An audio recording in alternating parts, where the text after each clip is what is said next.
Hello, in this video I will be introducing our policy documenting tool. I will provide context and background information to the tool, and I will also do a short demonstration of how to use the tool. Before I do the demonstration, I will cover open source software policies and the rationales behind their importance. So firstly, what is an open source software policy? In its simplest form, an open source software policy is a set of guidelines for developers regarding the use of open source software. Ideally, if a developer has an issue or a query regarding open source software, they can refer to the policy for guidance. If this does not resolve their issue, then a policy should point them in the direction of a team or individual who can help. The OpenChain specification, which is now ISO standard 5230, defines the key requirements of a quality open source license compliance program. One of these key requirements is to have an open source software policy that governs open source license compliance of the supplied software. It is important to note that when developers are utilising third-party components from repositories, it is likely that those components have an open source license attached to them. Generally, these licenses expressly state the terms of the use for that particular component.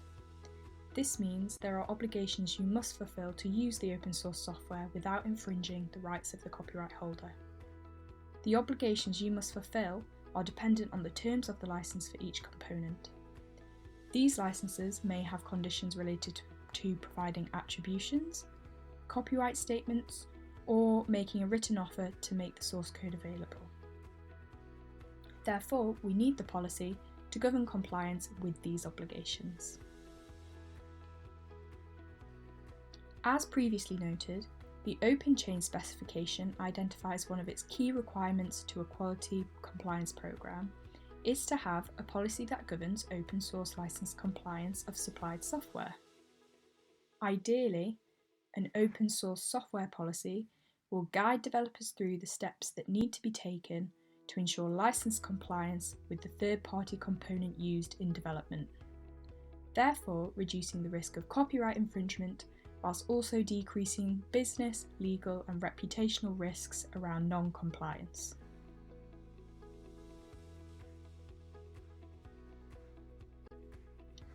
The tool we have created is a questionnaire which allows you to document part of your open source software policy. The first section you have to complete is titled the License Spectrum section. The series of questions in this section aim to determine which licenses can and cannot be used in the development of your application. We refer to this list of licenses as the license spectrum.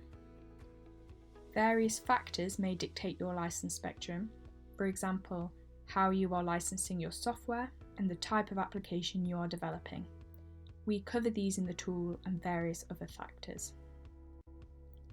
The second section you have to complete is titled License Obligations.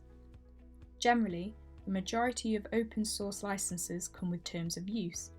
This means there are obligations you must fulfill to use the open source software without infringing the rights of the copyright holder. The obligations you must fulfill are dependent on the terms of the licenses for each component. The questions in this section aim to document your process for complying with these license obligations. For example, most of your open source licenses obligate you to provide a license notice to the user and to give attribution to the original developer. Therefore, in this section, we ask, how are you communicating license and copyright notices to end users? We also include practical examples in both of our questionnaires and offer guidance for various scenarios that the questionnaire covers. I will now go through a short demonstration video of our policy documenting tool. Hello, welcome to the demonstration of our policy documenting tool. This demo will be done using the first questionnaire, which is titled License Spectrum. Both questionnaires work in the same way, therefore everything I show you here applies to the License Obligations questionnaire as well. All you need to do is simply work your way through the questions and provide your answers. You can navigate through the questionnaire using the blue buttons on your screen. So for example, you can see the Continue button here. You also have the option to press the Enter key on your keyboard. If you wish to change your answer or revisit a question, you can use the back key at the bottom right-hand corner of the screen, which you see here. You will also notice that there is a button which allows you to skip forward. However, we ask that you do not use this button as the questions you see are dependent on the answers you provide, and the multiple choice questions within this questionnaire require you to provide an answer to proceed. You can see here there is some text which is underlined. You will see this throughout the questionnaire. These are hyperlinks, which provide more information on the specific terms and concepts that are underlined. If you click on the underlined text, this will take you to a new web page. For example, the purpose of this slide is to provide more information on open source licenses, projects and components. So, if I click on TLDR Legal, this takes me to their website where I can find more information on open source licenses. We want to keep things impersonal, so we ask for your name. We also ask for the name of your organisation. This is so we can identify which organisation the policy belongs to. Great. So now once you've input this information, we can get started with documenting your open source software policy. Both questionnaires presume no knowledge, therefore we explain terms and concepts throughout the tool. For example, here we explain the definition of open source, and then we go on to discuss open source licenses. Here we provide more information on license types and the general obligations that come with that license.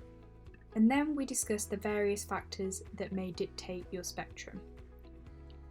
This informative section is included in the License Obligations questionnaire.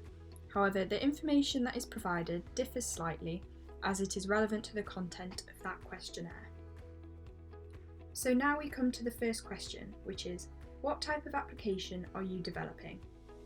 So say for example it is a mobile application, you simply type your answer into the text box here. You can see that we have suggested you should provide any relevant information. You will see this in many of the questions throughout both of the questionnaires. This is so you can provide context, make notes for later, or provide the reasons for your answers. This is optional, so if you do not wish to provide any extra information, then you may just provide your answer and move on to the next question. Once you've input your answer, you press OK. And then simply it is a case of you working through the rest of the questions.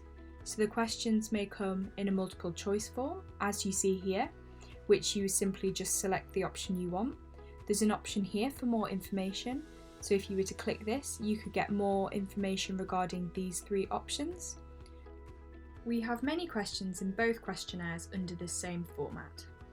There are also questions which are in a yes or no answer format. This is similar to the multiple choice format you see here, but there are only two options which are yes or no. Finally, once you've gone through all the questions, this is the last slide you will see. Here we are asking you to provide your email address so that we can send you a copy of all your answers. By providing your email, you are giving source code control permission to store your email address and contact you in relation to your open source software policy. And once you have typed in your email, you simply click submit and then you are finished.